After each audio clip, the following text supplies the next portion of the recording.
নমস্কার বন্ধুরা, কেমন আছেন সবাই? আশা করি ভালোই আছেন। আজ আমি তেমন কোনো রান্নার কোনো রেসিপি নিয়ে আসিনি। আজকে আমি করব এমনি গোবিন্দভোগ চালের ফেনা ভাত। এই যে এখানে গোবিন্দভোগ চাল ধুয়ে রেখেছি, নিয়েছি অল্প মুগের ডাল, অল্প ভেজে এটা আমি ধুয়ে রেখে দিয়েছি। এর মধ্যেই দেব পেঁপে কেটে রেখে দিয়েছি সেদ্ধ, আর আলু সেদ্ধ দেব, কয়েকটা কাঁচা লঙ্কা দিয়ে দেব, নুন দেব, একটু তেল দেব, কাঁচা তেল, আর ঘি দেব। আমি গ্যাসের ফ্লেম অন করছি। জল দিয়ে রেখেছি হাঁড়িতে। এখানে আমি ডালটা দিয়ে দেব। এখানে অল্প ডাল দেব, বেশি ডাল দিলে ভালো লাগে না এটা খেতে।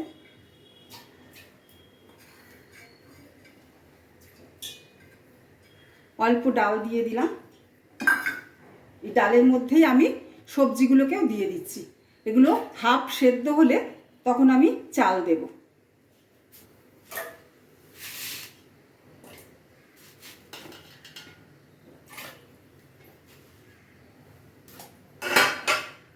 ঢাকা দিয়ে দিলাম।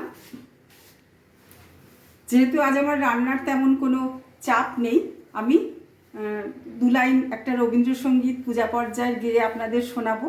আমার এটা গাইতেও ইচ্ছে করছে, গানটা আমি গাইতে ভালোবাসি, গাইবো। আপনাদেরও আমি দু লাইন একটু শোনাবো, দেখুন কেমন লাগে। আমার ডাল আলু সেদ্ধ হচ্ছে, আমি ততক্ষণ দু লাইন একটা পূজা পর্যায়ে রবীন্দ্রসঙ্গীত গেয়ে শোনাচ্ছি আপনাদের।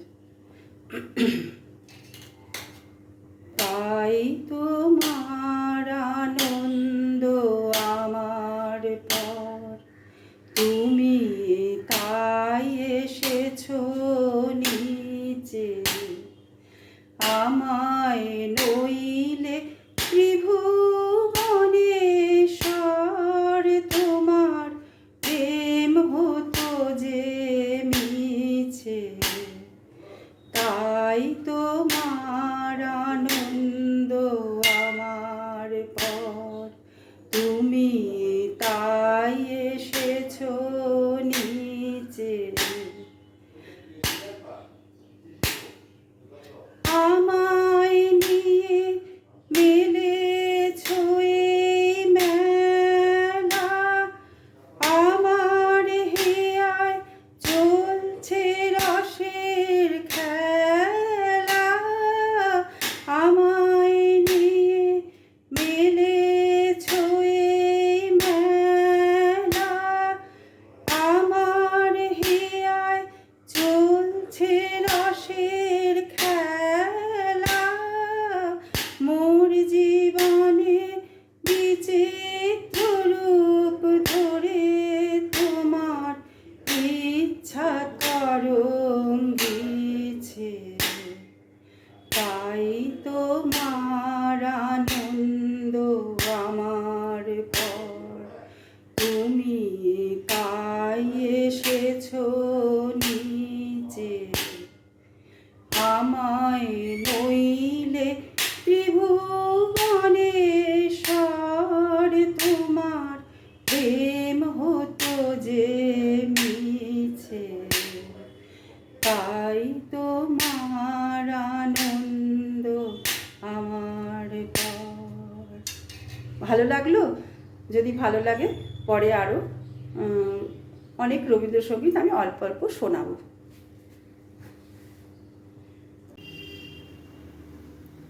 গান হলো, ততক্ষণে দেখি আমার ডাল আর সবজি সেদ্ধ হয়েছে কিনা, হাফ সেদ্ধ।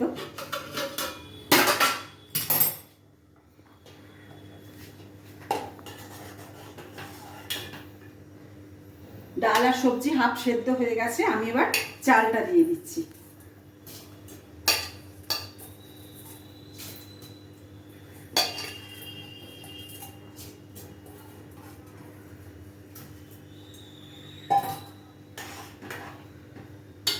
এবার সেদ্ধ করে নামিয়ে নেব। দেখছি ভাত কত দূর।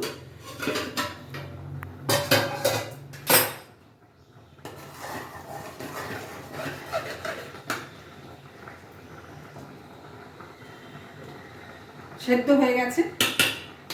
দিয়ে দিচ্ছি কয়েকটা কাঁচা লঙ্কা,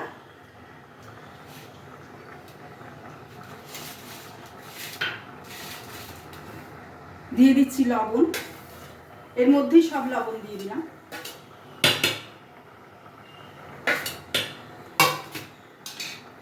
দিয়ে দিচ্ছি কাঁচা সর্ষের তেল,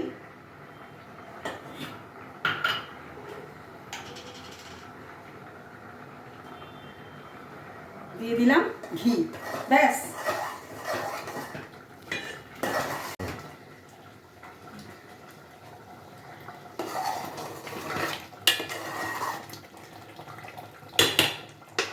হয়ে গেল আমার সেদ্ধ ভাত।